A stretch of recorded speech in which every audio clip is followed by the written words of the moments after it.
No one dared sit with the alien princess until a human took the seat beside her without fear in the great dining hall of the Interstellar Unity Academy.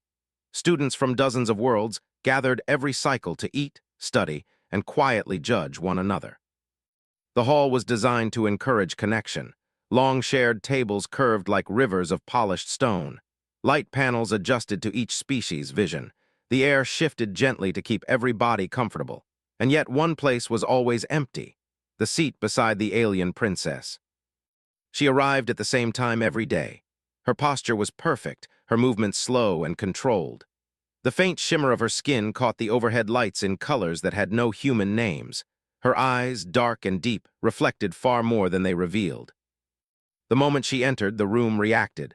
Not loudly, not openly, but subtly. Conversations softened, bodies leaned away, chairs scraped back just enough to create space. Instincts older than language told every non-human in the room the same thing: do not get close. It was not hatred, it was not anger, it was fear. Her species carried it naturally. A quiet pressure in the air around her, like standing too close to a deep drop. No threats were made, no harm was ever done, but fear did not need reason, so the seat beside her stayed empty. Every day, the princess noticed, of course. She noticed everything, but she never showed it. She sat alone, placed her tray neatly in front of her, and ate in silence. Her expression never changed, her back never bent. She had been taught from birth that isolation was a price of power. Still, there were moments, small ones, when her gaze lingered on the empty chair.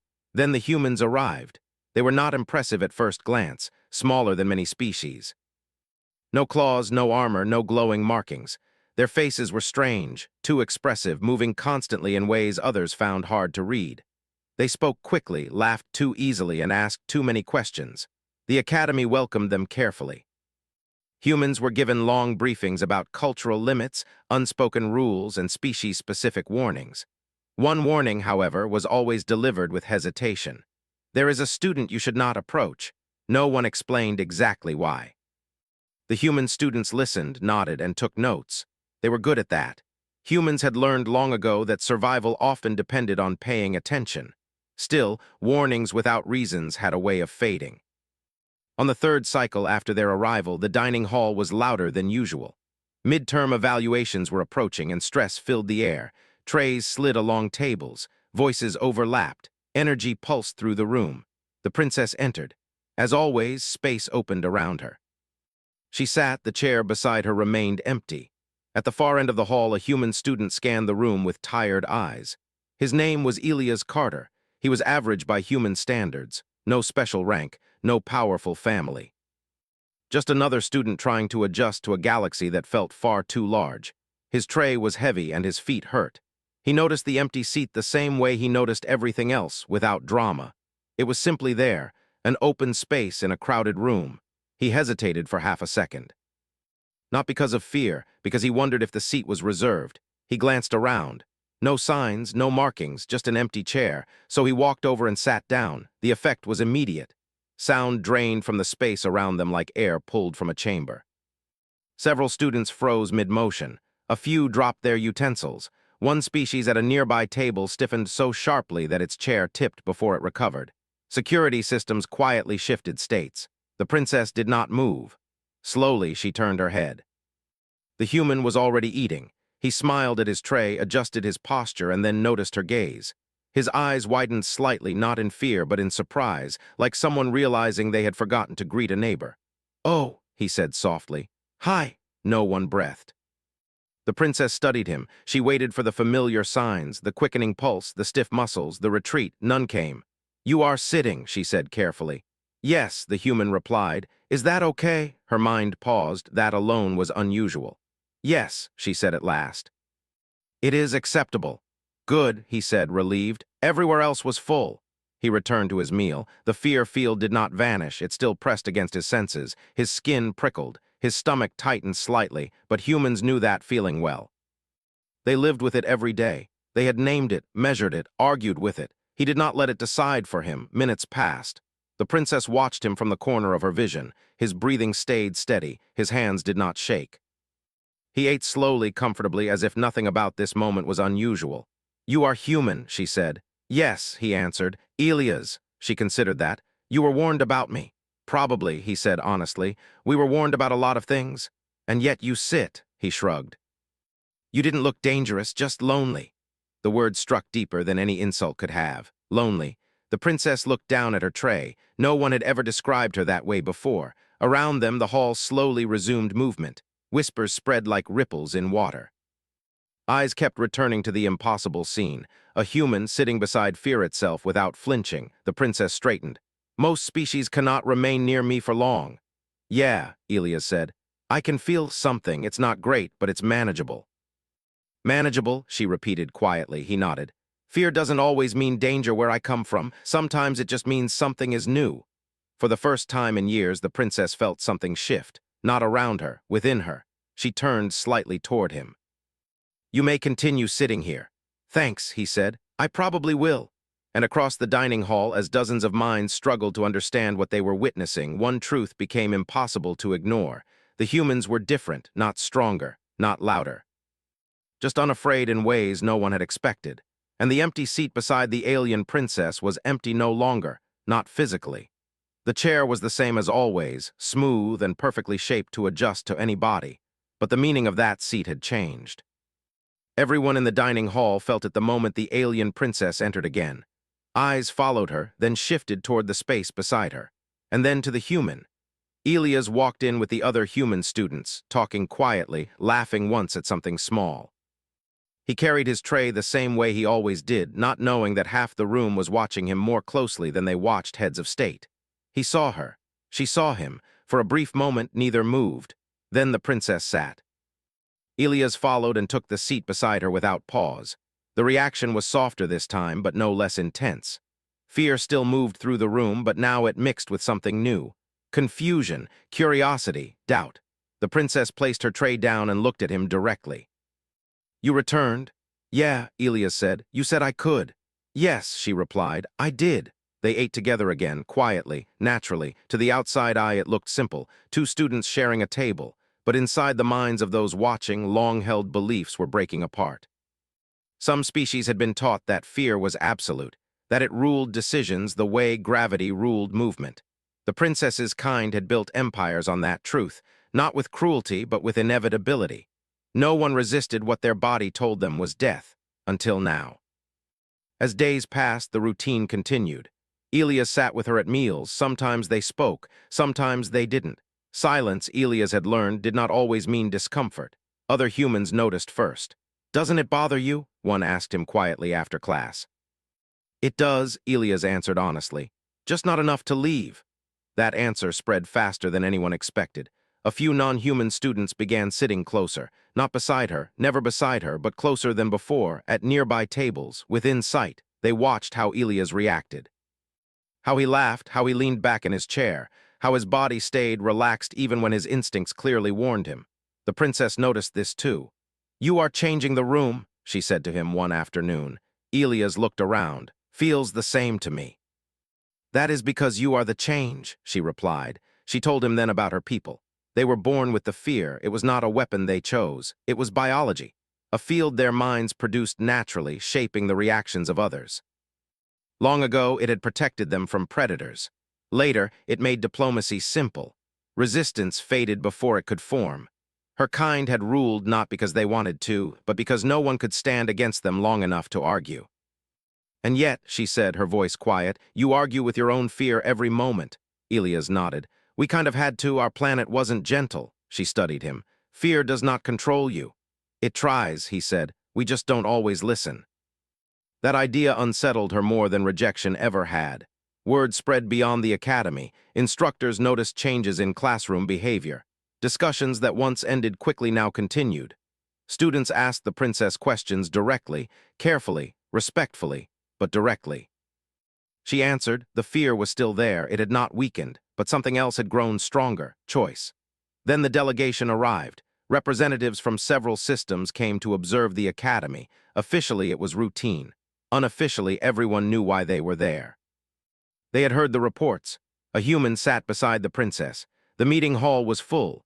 Species of every shape and size filled the seats. At the center sat the princess, composed as always.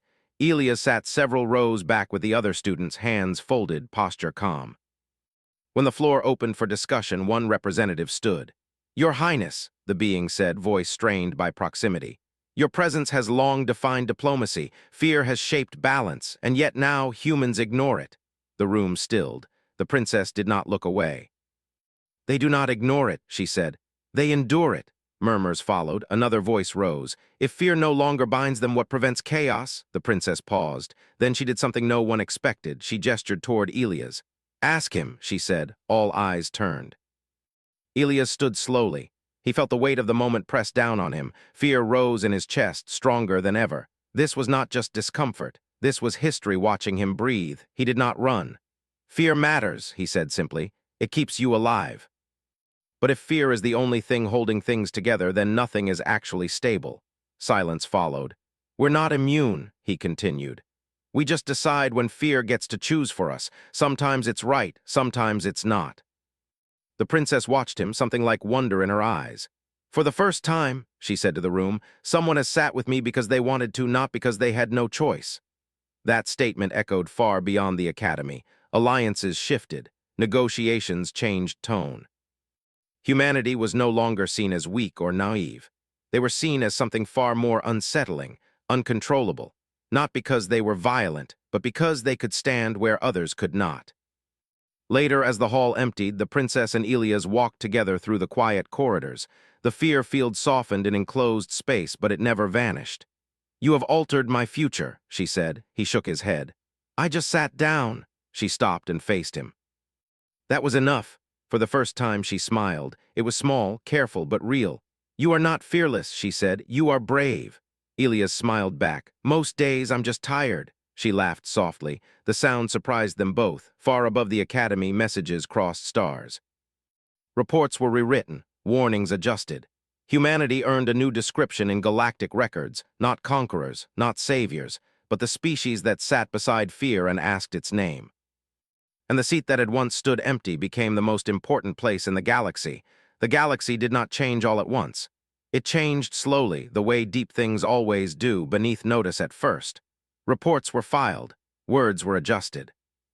Old assumptions were questioned quietly, then argued loudly, then rewritten entirely. At the academy, life continued. Classes met, students studied, but nothing felt the same anymore. The alien princess was no longer alone. She still carried the fear that never faded. When she entered a room, bodies still reacted. Instincts still whispered warnings. But now those warnings were no longer the final voice. Elias continued to sit beside her, not because he had become important, not because he was famous. He was still the same human student who forgot assignment deadlines and drank his tea too cold. But his presence had become a symbol, whether he wanted it or not. Other humans followed his example, though more carefully. They did not sit beside the princess at first. They sat across, a few seats away, then closer. Each time fear rose, each time it was endured, the princess watched this quietly. She had spent her entire life being the center of distance. Now she was the center of effort. It felt strange, uncomfortable, and deeply moving. One evening, as the artificial sky dimmed to its rest cycle, she and Elias walked along the academy's outer path. The stars above were real here, not projected, endless and silent. "You have given my people something dangerous," she said. Elias looked at her. "That sounds bad." "Hope," she replied. He considered that. "Yeah, that can be messy." She stopped walking. "My species has ruled by certainty, by knowing how others would react. Humans have introduced uncertainty." "That's kind of our thing," he said. She studied him. "You joke when afraid." "Sometimes," he said. "Sometimes we freeze, sometimes we fail, but sometimes we surprise ourselves." That idea had begun to spread far beyond the academy. In distant councils, alien leaders debated humanity's role. Some argued humans were unstable and unpredictable. Others argued that was exactly why they were necessary. Fear-based systems had always been efficient. Humans made them inefficient, and inefficiency, for the first time, meant freedom. Back at the academy, a new student arrived from a species long thought incapable of direct negotiation. They had avoided high-level diplomacy for centuries due to extreme fear responses. They requested a meeting, with humans present. The princess attended as an observer. Elias stood nearby, hands behind his back, doing his best to look calm. The visiting student trembled as they spoke. Fear pressed against everyone in the room, layered and heavy. More than one person considered leaving. Elias stayed. He breathed slowly. He met their gaze. "You don't have to be okay," he said gently. "You just have to stay." The meeting lasted longer than anyone expected. When it ended, something historic had occurred. Not a treaty, not an alliance, a conversation. The princess felt something tighten in her chest that she did not recognize at first. Pride, not in her empire, not in her power, in her friend. Yes, friend. The word still felt new. Later that cycle, the academy hosted a formal gathering. Music played, adapted to dozens of hearing ranges. Light shifted in soft waves. Food from 100 worlds filled the hall. The princess stood among others instead of apart. Elias stood beside her, holding a drink he did not particularly like. "You're smiling," he said. She touched her face, surprised. "I believe I am." Around them, species that once avoided her now approached cautiously. They did not rush, they did not force themselves, but they tried. She greeted them all. Fear remained, but fear no longer ended the story. As the gathering continued, an instructor approached, Elias, old, respected, cautious. "You have changed the academy," the instructor said. Elias shook his head. "I think it was already ready." The instructor studied him. "Do humans know what they are becoming?" Elias thought of Earth, of storms and cities and quiet courage, of people standing together not because they were fearless, but because they were tired of stepping back. "I don't think we ever do," he said. The princess listened and understood something important. Humans did not seek to lead, they sought to sit beside. In the weeks that followed, more requests came in. More meetings, more experiments in presence over power. The academy became a model for something entirely new. Fear was no longer removed, it was faced. One evening, the princess stood alone in the dining hall early. The seat beside her waited. She felt the familiar weight of memory press against her. Centuries of isolation lived in that space. Then Elias arrived, late as usual, tray in hand. "Sorry," he said. "Class ran long." She gestured to the seat. "It always waits." He sat. Around them, others filled in naturally. No sharp reactions, no sudden silence, just life. The princess looked at the room and realized something profound. She was no longer defined by the space around her. She was defined by the connections within it. Far across the galaxy, records were updated again. Humanity's description expanded. A species that does not remove fear. A species that sits with it. And because of that, the galaxy learned to do the same. The empty seat was no longer a warning. It was an invitation. Part 4, 1,500 words Kaleko or interesting Hunachea or third person, the invitation did not go unanswered. At first, it came quietly. A message from a distant system asking for human observers. Then another requesting human mediators. Then a third, more careful than the rest, asking if the alien princess would attend with the humans. The galaxy was learning a new behavior. At the academy, Elias felt the weight of it growing, even though his days still looked simple. He attended classes, he studied late. He forgot meals and remembered them too late. But everywhere he went now, people noticed him, not with fear, with expectation. He did not like that. The princess noticed. "You are uncomfortable," she said as they walked together through the long glass corridor that overlooked a blue gas giant. "I didn't mean to start anything," Elias replied. "I just didn't want you to eat alone." She stopped walking. Slowly, she turned to face him. "Most great changes begin that way." "That doesn't help," he said. A soft sound left her throat. It might have been laughter. "Leadership frightens humans." "Yeah," he said, "because it means people stop seeing you as a person." She studied his face. "You remain a person to me." That mattered more than she realized. The first off-world summit took place only weeks later. A neutral station far from borders designed to minimize fear responses. Lighting was soft. Distances were measured carefully. Escape routes were clear. Even so, tension filled the air. The princess arrived first. Her presence settled over the room like gravity. Delegates shifted, controlled their breathing, anchored themselves. Then the humans entered, not in formation, not in armor. Just people walking in together, some nervous, some curious, all very aware of what they were choosing to do. Elias walked beside the princess. That image alone reshaped the room. No one panicked. No one fled. Fear rose, yes, but so did memory. They had seen this before. They had heard the stories. If humans could stand there, perhaps others could stand a little closer too. The discussions were slow. Words were chosen carefully. Breaks were frequent, but no one left. For the first time in galactic history, fear did not end a meeting early. Afterward, in the quiet space beyond the chamber, the princess stood still for a long moment. They did not retreat, she said. Elias nodded. They stayed. Yes, she said, because they believed they could. She turned to him. Because of you? No, he replied gently. Because of choice. That distinction mattered. News spread faster than anyone could control. The idea that fear could be present without ruling decisions unsettled old empires. Some resisted, some denied, some tried to isolate humanity entirely. It did not work. Humans were already everywhere, not as conquerors but as connectors, engineers, teachers, observers, the ones who stayed when fear said leave. At the academy, changes followed. New courses were added: emotional endurance, cross-species psychology, fear response adaptation. Humans taught some of them, other species taught others. The princess took a seat among students during lectures now, not above them. One day, a young student from a sharp-edged species approached her table and sat down. Their hands trembled. Their voice shook. I wanted to try, they said. The princess inclined her head. That is enough. Elias watched from across the room, something tight in his chest loosening. The galaxy did not become peaceful. Fear still existed. Conflict still happened. Some species chose old ways.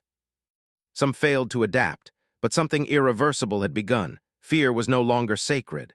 Late one night, Elias stood alone on the Academy's highest platform. The stars stretched endlessly before him. He felt small again in a way he hadn't felt since arriving. The princess joined him, her presence familiar now rather than overwhelming.